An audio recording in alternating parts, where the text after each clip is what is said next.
Hello, everyone. Welcome to today's podcast. I'm Emma, and this is Max. Hi, everyone. We're so happy you're here. Today, we're talking about something really important using English for professional success. That's right, English is such an important language in the workplace. If you want to grow in your career or find a better job, learning how to use English professionally is a big step. Absolutely. So let's start with some basics.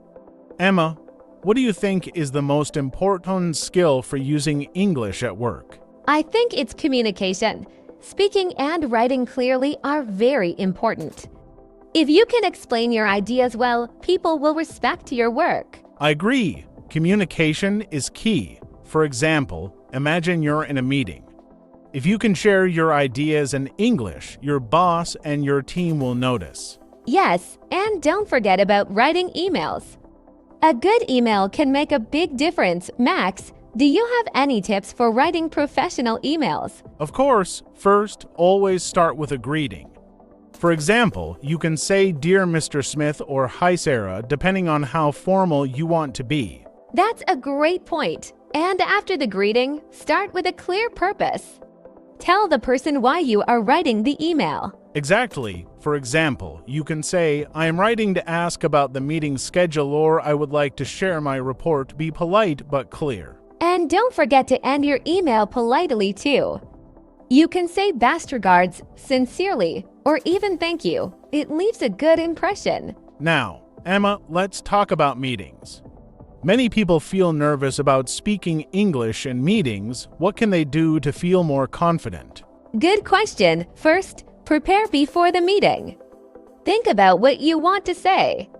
Write down some key points in English. That way, you won't forget. That's really helpful, and practice is important too. You can practice in front of a mirror or with a friend. The more you practice, the easier it will be. Yes, and it's okay to make mistakes. Nobody speaks perfectly all the time. What matters is that you try and keep improving. Another tip is to listen carefully during the meeting. If you don't understand something, it's okay to ask. You can say, could you repeat that, please, or can you explain that again? That's so true. Asking questions shows that you're paying attention. And it's a great way to learn more English. Emma, what about phone calls? Talking on the phone in English can be scary for many people. It can be, but just like meetings, preparation is key. Before the call, write down what you want to say. If you're calling a client, for example, write a list of questions or topics to discuss. And during the call, speak slowly and clearly. If the other person speaks too fast, you can say, I'm sorry, could you speak more slowly, please? Default text. Yes, and don't forget to smile. Even on the phone, people can hear your tone. A friendly tone makes a big difference. Great advice, Emma. So far, we've talked about emails, meetings, and phone calls. These are all important for professional English. And they all have one thing in common: practice. The more you use English, the better you'll get. So let's dive deeper into how we can use English for professional success. One thing we haven't talked about yet is building relationships at work. Emma, don't you think networking is important in any career? Oh, absolutely. Max, networking means connecting with people in your workplace or industry. When you build strong relationships, it can open new opportunities for you. And English is often the common language for professionals from different countries. That's true. But how can someone start networking in English, especially if they're not confident? The first step is simple: say hello. When you meet someone at work or at a professional event, smile and introduce yourself. For example, you can say, Hi, I'm Emma, I work in the marketing department. Yes, and you can follow up with a question like, what about you? What do you do? Asking questions shows you're interested, and it helps keep the conversation going. Exactly. Small talk is a great way to start conversations. You can talk about the weather, recent news, or even ask about the person's weekend. These simple topics make it easy to connect with others. And what about professional events like conferences or workshops? These are perfect places to practice networking in English. Absolutely. At these events, don't be afraid to start a conversation. You can say, "This presentation was really interesting. What did you think?" Or, "I learned it a lot today." Did you? Those are great examples. And don't forget to exchange contact information if the conversation goes well. You can say, "It was nice talking to you. Can I add you on LinkedIn?" Good point, Max. LinkedIn is a great platform for professionals. It's like a digital resume where you can connect with people, share your achievements, and even find job opportunities. Speaking of resumes, let's talk about job applications. Writing a resume and cover letter in English can be challenging for some people. Do you have any tips, Emma? Yes, first, keep your resume clear and simple. Use short sentences and bullet points. For example, instead of saying, "I was responsible for managing multiple projects simultaneously," you can say, "managed multiple projects at the same time." That's a good tip. And when writing your cover letter, always customize it for the job you're applying for. Start by explaining why you're interested in the role and why you're a good fit. Exactly. For example, you could write, "I am excited to apply for this position because I have 5 years of experience in sales and I enjoy working with people." Keep it professional but personal. And don't forget to check for grammar mistakes. If you're not sure, ask someone to help you or use tools like grammar checkers online. A clean, mistake-free resume and cover letter can really impress employers. Another tip is to practice answering interview questions in English. Interviews can be nerve-wracking, but preparation makes all the difference. That's true. A common question in interviews is, "Can you tell me about yourself?" How would you answer that, Emma? I'd keep it short and focused on my professional background. For example, I have been working in customer service for 3 years.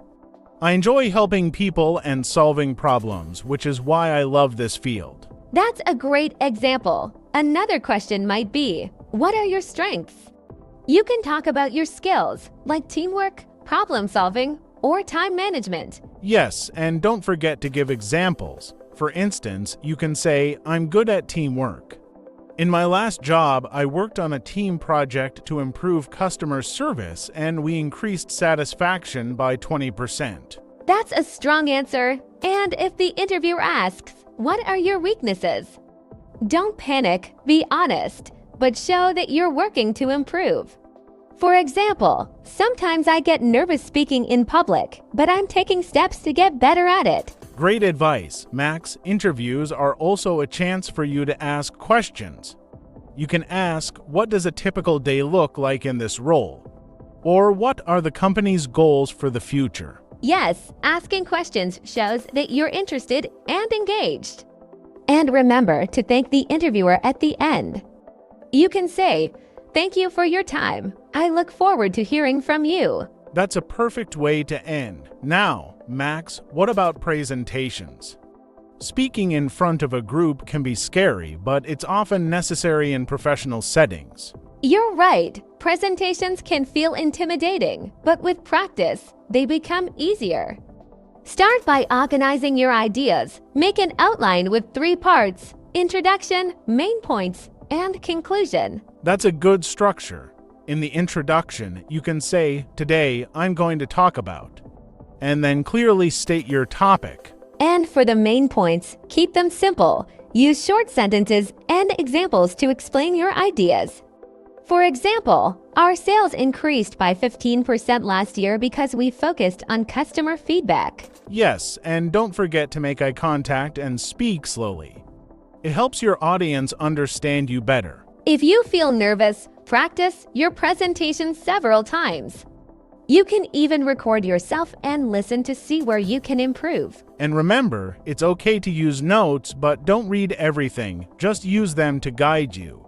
Good point, Emma. Presentations are a great way to show your skills and confidence, so don't be afraid to take the opportunity when it comes. Let's continue talking about how to use English for professional success. Max, I think one important area we haven't fully explored yet is teamwork. In many jobs, working as part of a team is essential. Absolutely, Emma. Teamwork is a huge part of professional life. And when you're working in an English-speaking environment, good communication becomes even more important. That's right. When you're in a team, it's important to share your ideas clearly and also to listen to others. For example, if you have an idea in a meeting, you can say, "I think we could try this approach because it might save time." And if someone else is sharing their idea, you can respond politely, even if you don't agree. For example, you can say, "That's an interesting point. Maybe we can combine it with another idea to make it even better." That's a great example, Max. Politeness goes a long way in teamwork. You can use phrases like, "What do you think about this?" Or, "I'd love to hear your thoughts." These phrases encourage collaboration. Yes, and when your team does something well, don't forget to give positive feedback. For instance, you can say, "Great job on that presentation," or "I really liked your idea during the meeting." It helps build trust and good relationships. Exactly, and when there's a problem or disagreement, it's important to stay calm and professional. You can say, "Let's find a solution together instead of arguing." That's excellent advice. Teamwork is all about working together to achieve a common goal, and good English skills make it easier to do that. Another important skill for professional success is time management. Max, how can English learners use time management language effectively at work? Yes, and when you're working with a team, it's helpful to update others on your progress. You can say, "I'm halfway done with the project," or "I need more time to complete this task." Clear updates help everyone stay on track. And if you need help with time management, don't be afraid to ask. For example, "Can you help me set deadlines for this project?" Or, "What should I focus on first?" Asking for guidance shows that you care about doing your work well. Good point, Max. Now, let's talk about cultural differences in professional settings. Many English learners come from different cultures, and understanding workplace etiquette is important. That's so true. For example, in some cultures, it's normal to be very direct, but in English-speaking workplaces, people often prefer polite language. Instead of saying, "You're wrong," you can say, "I see your point, but I think there's another way to look at this." Yes, and in some cultures, it's not common to ask questions during meetings. But in English-speaking workplaces, asking questions is encouraged. It shows you're engaged and interested. Another cultural difference is punctuality. In many English-speaking countries, being on time is very important.